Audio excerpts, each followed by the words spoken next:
आपकी पार्टी का स्टैंड क्या है? तेजस्वी यादव फंसते नजर आ रहे हैं और अब हाईकोर्ट से सीबीआई स्वतंत्र है तेजस्वी यादव के खिलाफ कोई भी एक्शन लेने की। मुकेश सहनी पर डोरे क्यों डाल रहे हैं आप? तो जब जब बातें आती हैं चुनाव के आसपास तभी ये फाइलें खुलती हैं। नमस्कार, भारत लाइव देख रहे हैं आप। मांझी ने एक ऐसा बयान दे दिया है जिसकी वजह से फिर से जो एनडीए कुनबा है वो खलबली उसमें मची हुई है।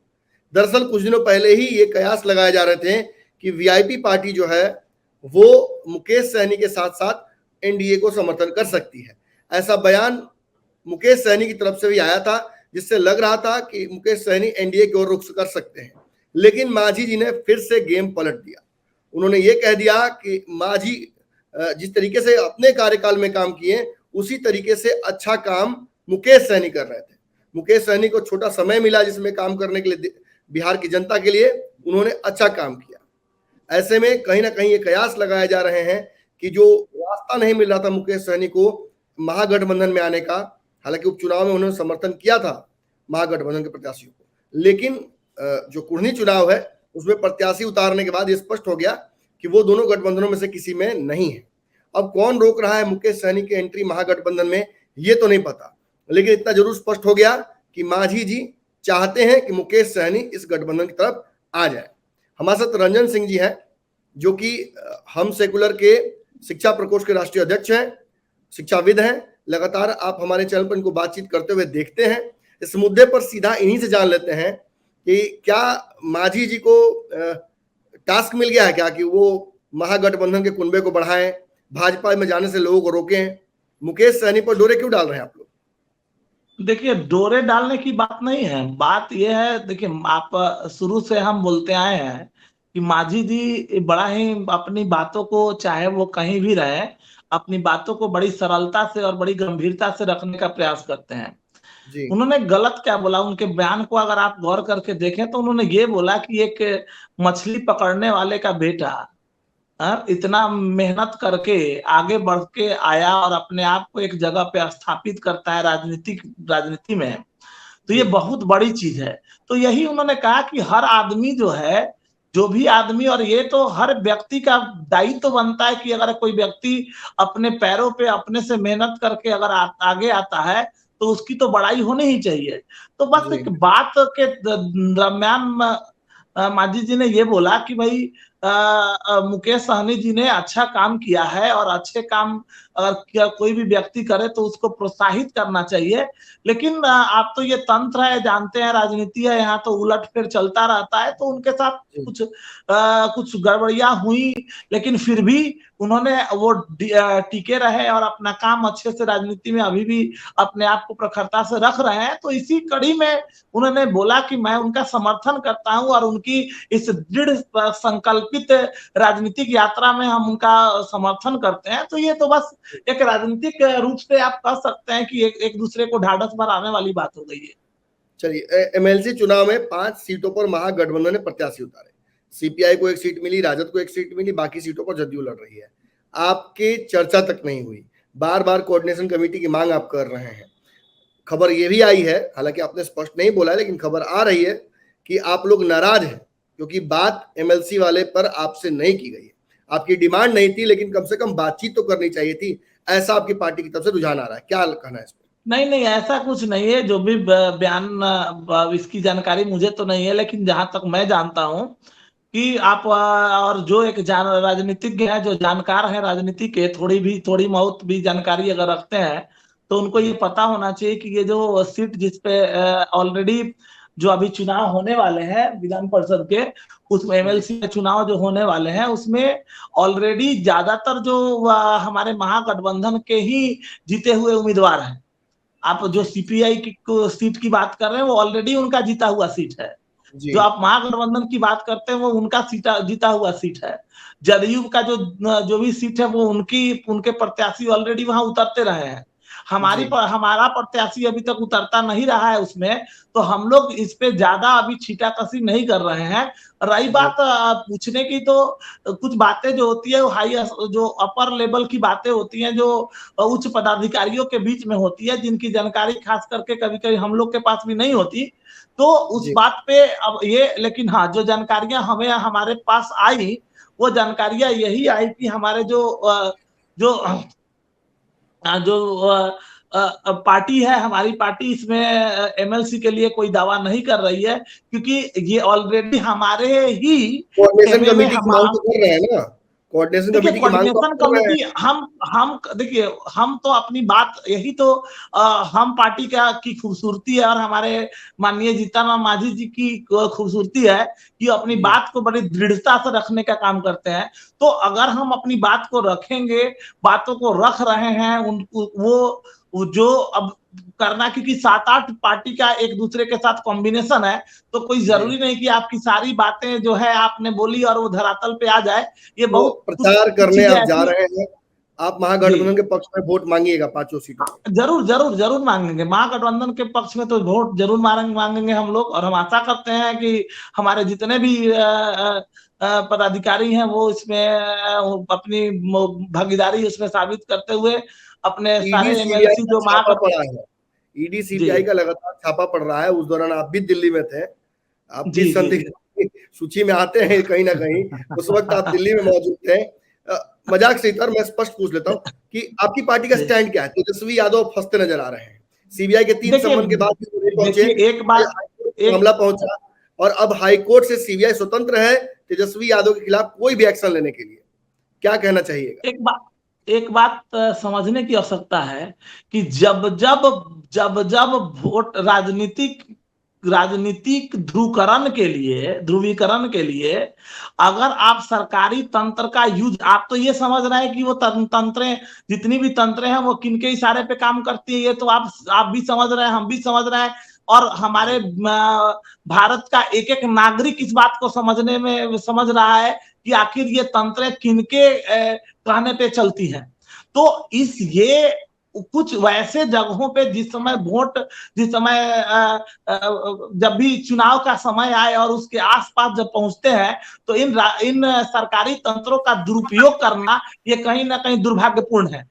और इस चीज की हम निंदा करते हैं और कड़े शब्दों में इसकी आलोचना करते हैं कि आप ठीक है, जो काम आप कर रहे हैं, सरकारी तंत्र अपने अपने अपने काम को आप करिए, लेकिन इसको अगर राजनीतिक ध्रुवीकरण करा के अगर आप कर रहे हैं तो ये निराशाजनक और चिंताजनक है। ये कहीं ना कहीं हमारे राजनीति आगे आगे की आने वाली राजनीति के लिए बहुत ही, कल आप उस मैदान पे खड़े हैं, कल हो सकता है दूसरा उस पे खड़ा होगा, तो आप अगर उसके साथ 2 किए हैं तो अगला अगला 4 करने के लिए स्वतंत्र होगा। इसलिए राजनीति में जो जो ऊपर साक्ष्य बैठे उपस्थित शीर्ष। हुए हैं, जो जी साक्ष्य मिले हैं छापेमारी में, उन साक्ष्यों जी के जी आधार पर ही सीबीआई काम कर रही है। तो ऐसे में एक जी जी संवैधानिक प्रक्रिया पर सवाल खड़े करना कहाँ तक सही है? नीतीश नहीं, कुमार ने तो देखिए खुद बात अपने आप बने, को नीतीश कुमार ने तो अपने आप हम को दूर कर लिया है इस प्रक्रिया प्रक्रिया से। ना तो हम प्रक्रिया पे सवाल उठा रहे हैं, ना हम ये कह रहे हैं कि जो सीबीआई है वो अपने काम को रोक दे। हम ये कह रहे हैं कि कहीं ना कहीं राजनीतिक ध्रुवीकरण अगर की जा रही है, और टाइमिंग, देखिए टाइमिंग का बहुत फैक्टर है, आप गौर करके देखें तो ये जी ये पहली पहली बार कुछ नया नहीं हो रहा है। ये माननीय तेजस्वी जी के साथ ही पहली बार नहीं हो रहा है। ये जी जब जब बातें आती हैं चुनाव के आसपास, तभी ये फाइलें खुलती हैं। तो ये कहीं ना कहीं ये इशारा करता है कि कुछ ना कुछ तो है जो किसी दूसरे डायरेक्शन में ले जाने में मदद करता है। इसलिए जो भी बातें हैं उसको आप स्पष्ट करें, और स्पष्ट करके सारी चीजें तो सारे तंत्र आपके पास है, सब कुछ है आपके पास, आप उस तरह से उसको धरातल पे रखिए जो कहीं ना कहीं राजनीतिक रूप से प्रेरित ना लगे। हमारे पार्टी का यही स्टैंड है। जिस तरीके से तैयारियों का जायजा आप लोग ले रहे हैं लगातार, एमएलसी चुनाव हुआ, उसको लेकर सीटें बटी, क्या लगता है कि आगे चल के 2024 में सीटों का समझौता है? क्योंकि 7 दल हैं आप लोग, सीटों का देखिए समझौता बड़ा मुश्किल होगा, इस आसानी से हो जाएगा? एक बात समझिए, जहां और हमारी सब कह दे आवश्यकता रहे हैं कि होगी, ठीक है, कोई दिक्कत नहीं है।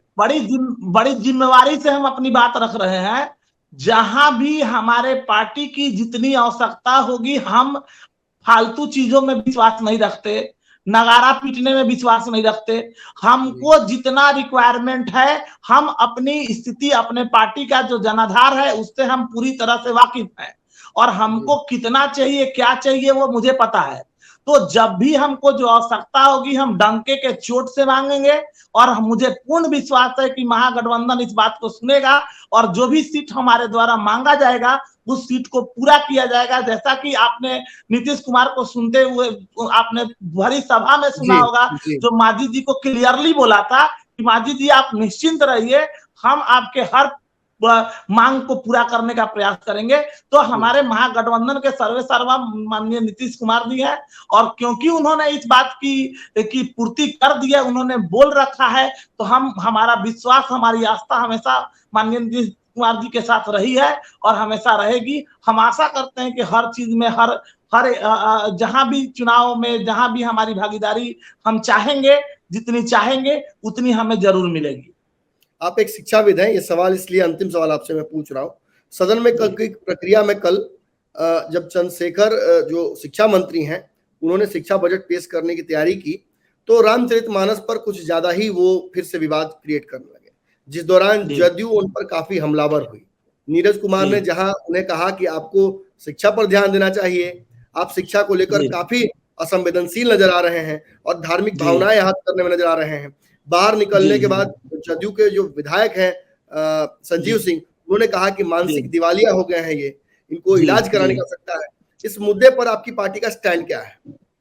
पहले तो पार्टी के स्टैंड पे आने के पहले हम अपनी व्यक्तिगत राय पहले रख दें, जो हमारी निजी और व्यक्तिगत राय है कि देखिए, आप आस्था, बहुत सारी चीजें ऐसी होती है जो आस्थाओं का जहां बात आता है उस समय सारी बातें अलग हो जाती हैं।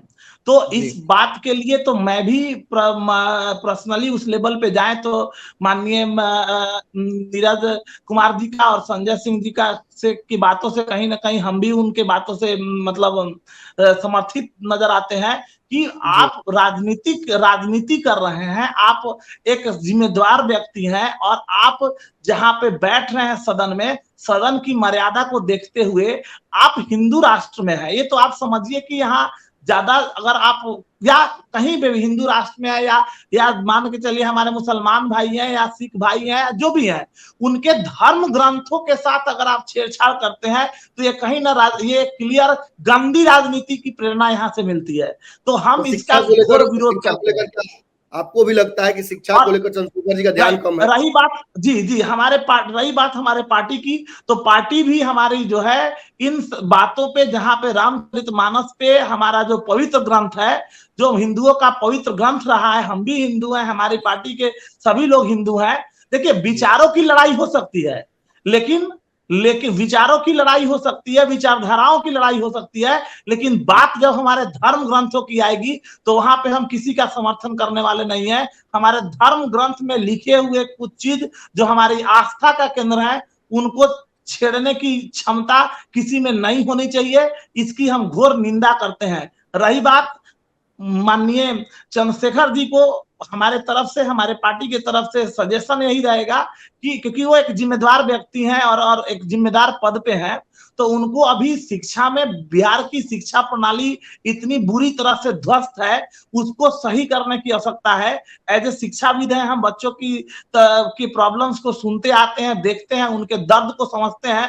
आप समझ के चले, कॉलेजेस में जाएंगे तो स्थिति बद से बदतर है। बच्चों के साथ 6-6 साल, 7-7 साल, 8-8 साल एग्जाम, मतलब अभी +2 मतलब वो बीएससी बीए का एग्जाम उनका 6-6 साल, 7-7 साल तक पीछे जा रहा है, उनके एग्जाम नहीं हो रहे हैं। तो कहीं ना कहीं उनको उस चीज को सुधारने की आवश्यकता है। जो हमारे बच्चे हैं, जो स्कूल गोइंग बच्चे हैं, उनके प्रॉब्लम को सुधारने की आवश्यकता है। कुछ ऐसी चीजों को लाने की, जब इतने पारंगत हैं और इतना इन सब चीजों को सोचने की उनकी क्षमता है उनके पास कि वो बड़े बड़े ग्रंथों को वो अगर चुनौती देने पे तुले पड़े हैं, तो कुछ नया, इतनी क्रिएटिविटी है तो कुछ नया क्रिएटिविटी करे ना। हमारे माननीय जीतन राम मांझी जी ने कॉमन स्कूलिंग सिस्टम की परिकल्पना की थी, उस परिकल्पना के ऊपर वो आगे बढ़ेंगे तो उनका नाम पूरे मतलब भारत में नहीं, पूरे विश्व में उनका नाम होगा कि उन्होंने कॉमन स्कूलिंग लाने का प्रयास किया है। तो इन बातों पे, जो शिक्षा की बुनियादी चीजें हैं, उनके ऊपर उनको काम करने की आवश्यकता है, ना कि धर्म ग्रंथों पे जाके उस पे छीटाकशी करने की आवश्यकता है। ये इस चीज की घोर निंदा हम भी करते हैं। हम सेकुलर की तरफ से रंजन सिंह थे। विभिन्न राजनीतिक मुद्दों पर उन्होंने अपनी बात रखी, साफ तौर पर कह दिया कि चंद्रशेखर सिंह जो कर रहे हैं उससे इनकी पार्टी इत्तेफाक नहीं रखती है। शिक्षा में सुधार को लेकर जो जीतन राम मांझी ने एक मुहिम छेड़ी थी, उसे अगर आगे बढ़ाया जाए तो बहुत सारे कार्य शिक्षा सुधार को लेकर हो सकते हैं। बहुत बहुत धन्यवाद रंजन सिंह। अगर ये वीडियो पसंद आई और वह बिहार के राजनीति और बिहारियत से सरोकार रखेनी तो सब्सक्राइब बटन दबा के चैनल के सब्सक्राइब कर ली। ओजे एगो घंटी बा, ओकरा बटन दबा देला से कुल सटीक और मारक खबर रुआ मुफ्त में मिल जाई। अगर रुआ पत्रकारिता के हमनी के नया प्रयोग में सहयोग कर चाहतानी तो ज्वाइन बटन दबा दी। पेटीएम नंबर नोट कर ली 9386816700। धन्यवाद।